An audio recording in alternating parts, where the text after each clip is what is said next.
So, kung babasahin po natin ang paragraph 2 ng ating mga confession, natutunan po natin mga kapatid na hindi tayo kailangan ng Diyos, kundi tayo po ay nilikha ng Diyos dahil nais po niya ipakita ang kanyang kalwalhatian mula sa atin. Ngayon, sabi ho dito, ang Diyos ang pinagbumulan ng lahat ng buhay, kalwalhatian, kabutihan, pagpapala. Hindi siya nangangailangan ng anuman sa kanyang nilikha, ni hindi siya kumukuha ng anumang bagay na kanyang kalwalhatian mula sa kanila. Sa halip, ay kanyang inihahayag ang kanyang sariling kalwalhatian sa kanila sa pamagitan nila. So dito ho natin natutunan yung aseity of God. When we use the term aseity, it means God self-existent.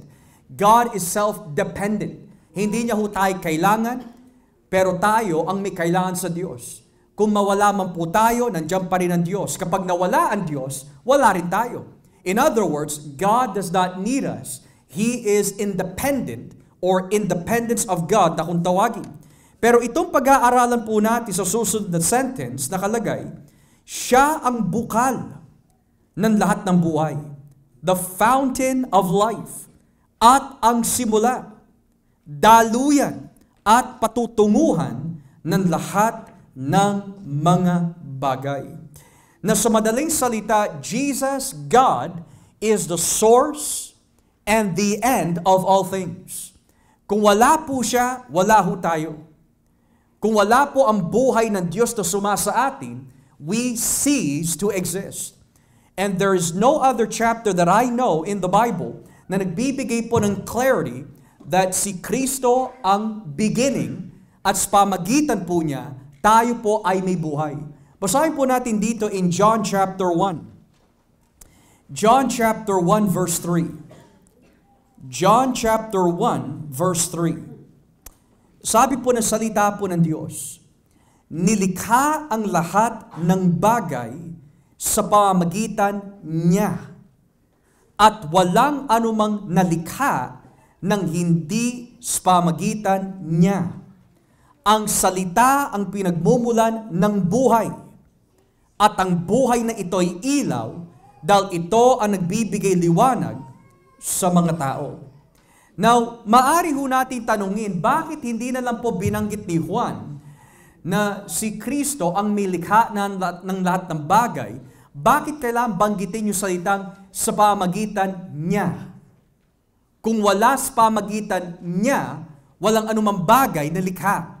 Bakit lagi binabanggit yung salitang sa pamagitan niya?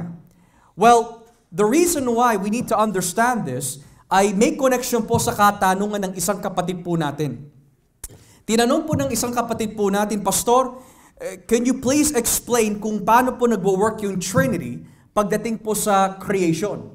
Kasi in Genesis 1, nakalagay, in the beginning, God created the heaven and the earth.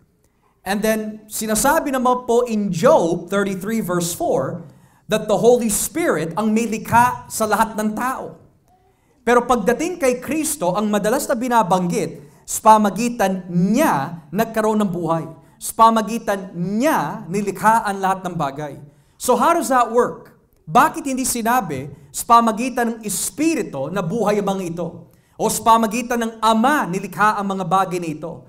Bakit tuwing binabanggit si Kristo in the context of creation, lagi siya ang agent kung saan dumadaloy ang buhay? Picture it this way mga kapatid. If Genesis 1:1 ay tumutukoy po sa Diyos Ama, ang Diyos Ama ang may likha ng lahat ng bagay. Pero dahil si Kristo ang pinagmumulan din ng buhay, yung agent o yung tagapamagitan, so to speak, na ginamit ng Ama upang magkaroon ng existence ang mga nilalang ay si Kristo. And that life applied ay walang iba kundi ang banal na Espiritu Santo. So in that sense, nakikita po natin, si Kristo ang ahente, si Kristo ang tulay, si Kristo ang object kung saan dumadaloy po ang lahat ng mga bagay upang magkaroon ng buhay. So kung wala po si Jesus, wala po tayo. Kung wala ang Ama, wala din po tayo. Kung wala ang Espiritu, wala din po tayo. Whether you are saved or unsaved, si Kristo is the means para tayo po ay magkaroon ng buhay. Pero hindi lang po natatapos dyan. Kung babasahin po natin ang Aklat ng mga Gawa, 17, Acts chapter 17, may binanggit din po si Pablo tungkol dito. Acts 17, and let us read mga kapatid, verse 27 hanggang 28. Acts 17 verses 27 to 28. Tignan nyo ha. Ang lahat ng ito'y ginawa ng Diyos upang hanapin natin siya. At baka sakaling matagpuan natin siya. Pero ang totoo, ang Diyos ay hindi malayo sa atin. Now look at this.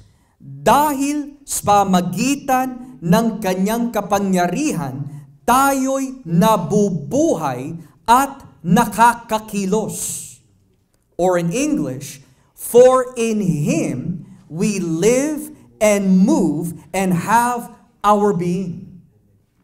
So in other words, yung sinasabi po na ating mga kapatid na siya ang bukal ng lahat ng buhay, simula, daluyan at patutunguhan ng lahat ng mga bagay is another way of saying, hindi lang kaligtasan goes through Christ.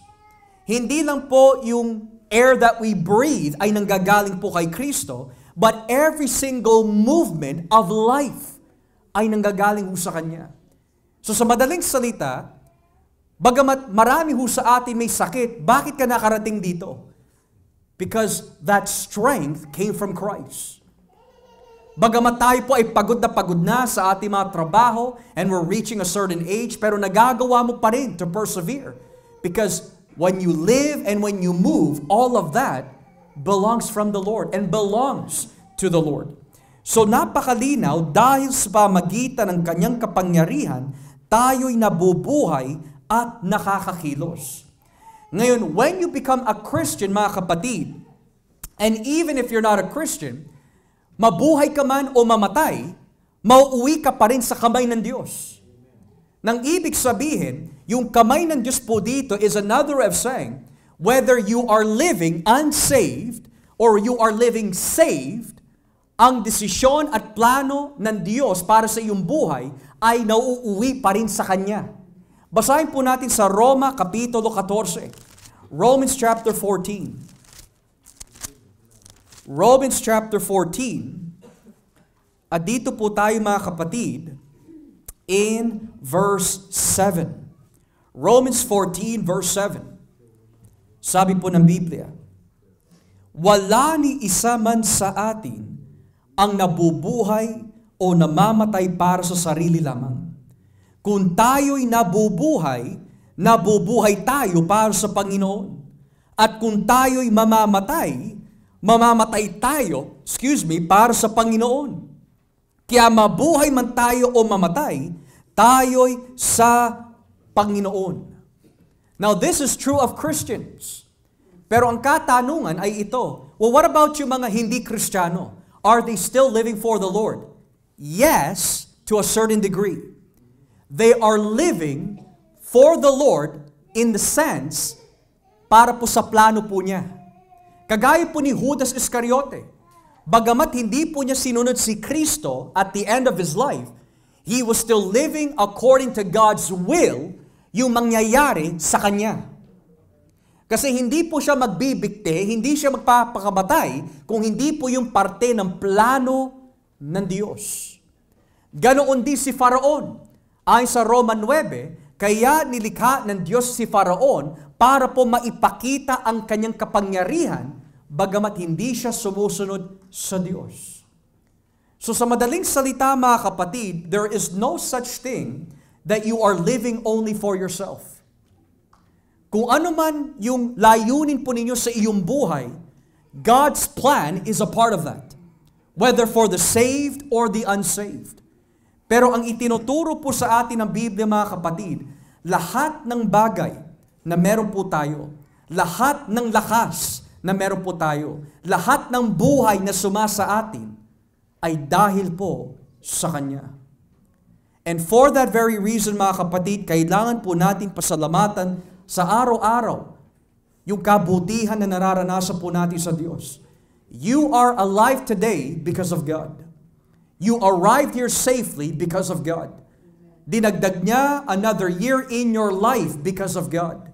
For in Him we live and we move. Sa gayon, siya ang bukal ng lahat ng buhay at ang simula, daluyan at patutunguhan ng lahat ng mga bagay.